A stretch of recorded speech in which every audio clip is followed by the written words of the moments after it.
Hi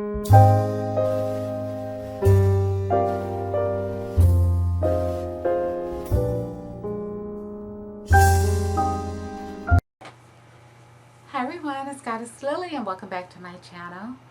Well, it's been 2 weeks since I had my hysterectomy surgery and everything went extremely well. I was very pleased with the surgery and I'm also really pleased with the healing process.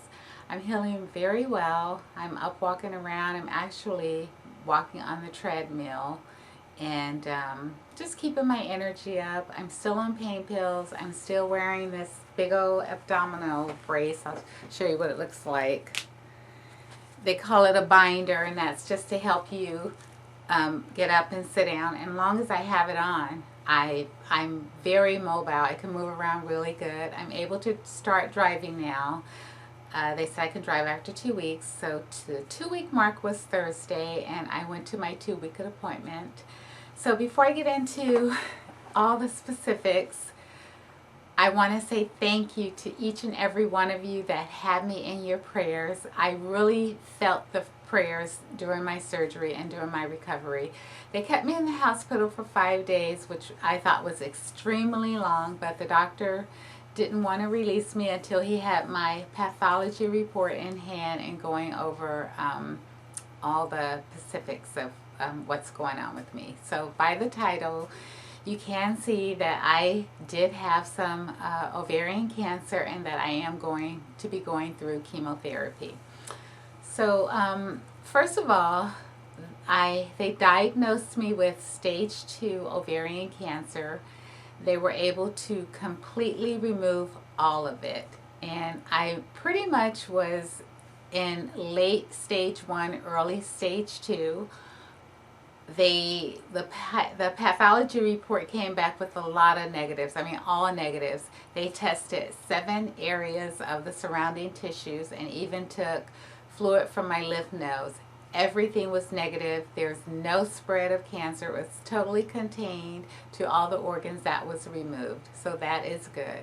The chemotherapy I'm going to be doing, I think it's pretty aggressive. It's 3 weeks a month for 6 to 8 months. He says 6, but it could be 8.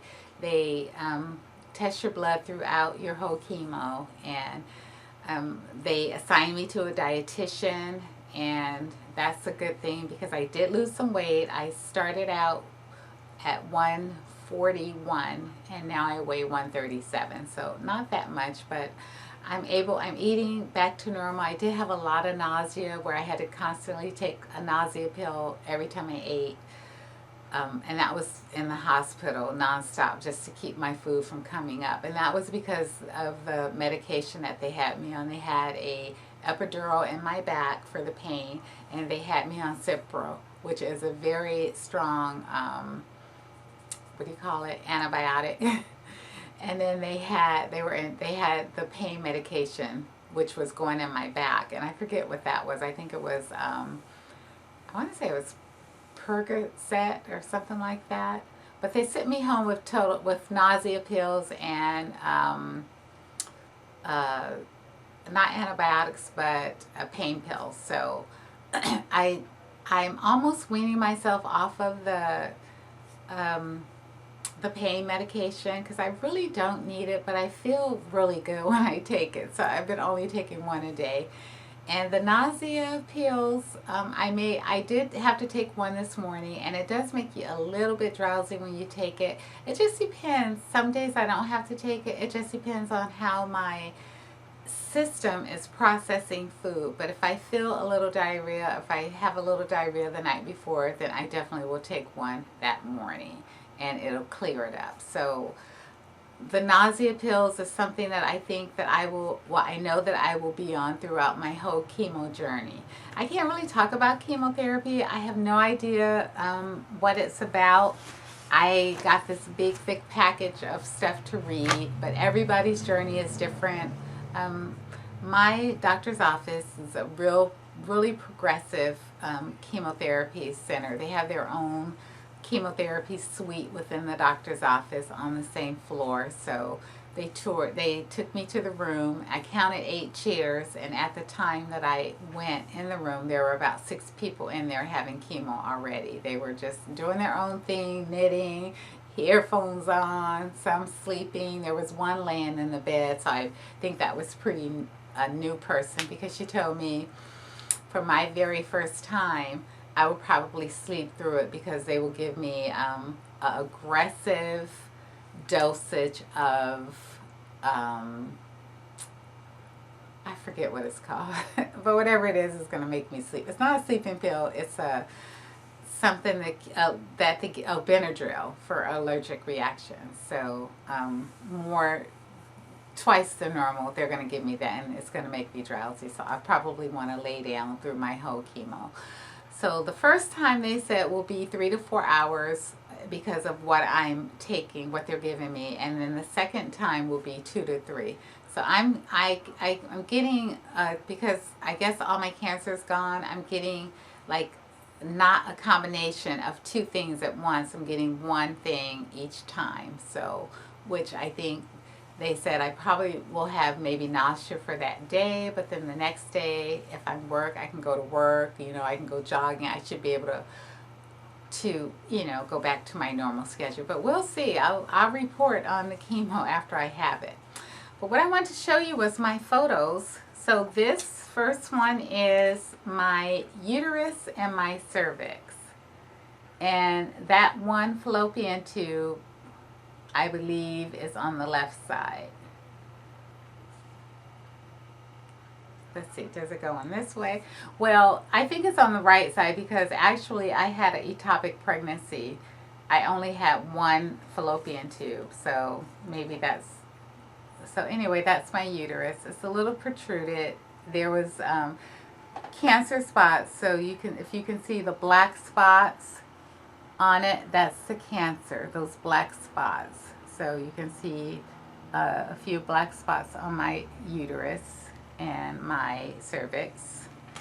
And here is the actual tumor completely covering my right ovary. So those black spots again is the cancer.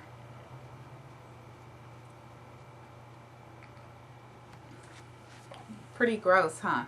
So all this red stuff on here is muscle. They had to cut it away from my stomach or something. And they said they found one little cancer spot on a little part of my colon where they shaved it off. And so I might be sore for a long time, because I can't really use my abdominal muscles. I mean, I've taken a pain pill every day, so I won't feel that pain. And it's only 2 weeks, and I'm not looking to get back into exercising really quick, but I'm hoping that at the 6-week mark I will be back in the gym. Now it just depends. I understand that I'm going to have to wear gloves and, you know, not touch a lot of stuff, or if I touch stuff, I'm going to just have to wear gloves, because I have to be, you know, just really cognizant of germs and everything. So I don't know, we'll see how the gym thing works out. Hopefully, you know, maybe I can get my own stuff here, right? So I just wanted to give you a little update on what's going on with me. I want to thank you all again for all your love and support and your comments. I mean, like on Facebook, on Instagram, here on YouTube. I haven't been able to comment because I haven't been feeling that good, but I am getting stronger every day. So I promise that I'm not going to journey this whole chemotherapy thing. I know I have to go through it. I want to have it, go through it, and put it behind me. I might make another video on how, you know, I'm doing to let you know how the chemo's working out for me. But I'm going to get back into doing what I love. I mean, I've been, I started working on another wig, so I've been ventilating, because of course I'm sitting a lot. So I've been ventilating. I've also been I've been working with beads and stuff, and learning how to make necklaces and stuff, and using my hands a lot. So I have something coming up on that I've been making. I've made some gladiator sandals, totally covered in with beads. So I'm putting that video together. So anyway, that's my update, and thank you for watching.